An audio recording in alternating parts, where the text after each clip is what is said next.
Mapagpalang gabi sa bawat isa. So again and again, ayaw na ayaw ni Lord ang nagtitiwala ka sa sarili mong lakas or sa bilang ng tao or porket marami kayo, nagtitiwala ka or sa lakas mo or sa katalinuhan mo, sa sarili mong kakayahan.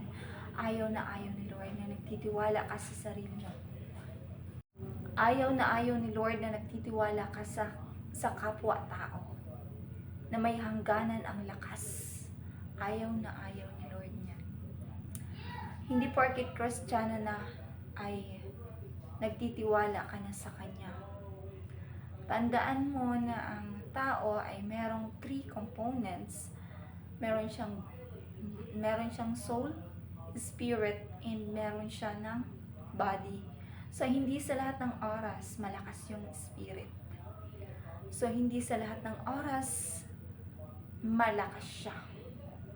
So, kailangan niya ng palakasin ang kanyang espiritu. Amen? Hindi, yun.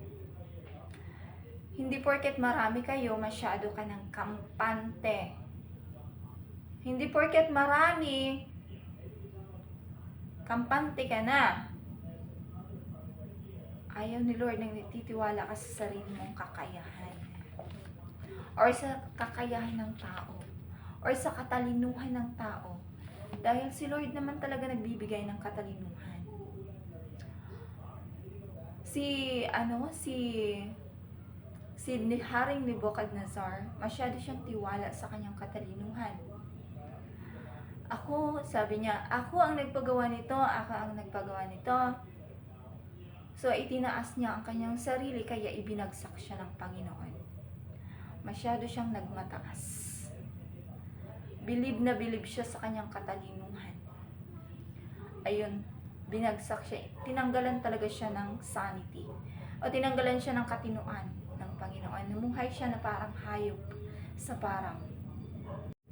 So, ayon sa Proverbs, sabi niya sa Proverbs 28 verse 26, whoever trusts in his own mind is fool, but he who walks in wisdom will be delivered.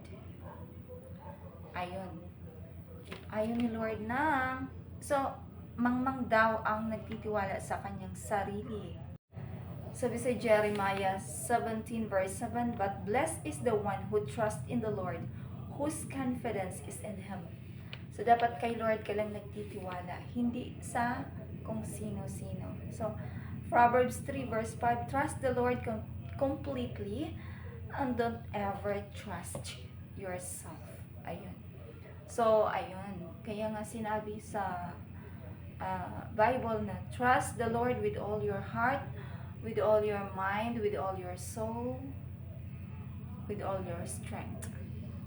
Ayan. Kay Lord ka lang dapat magtiwala. Amen.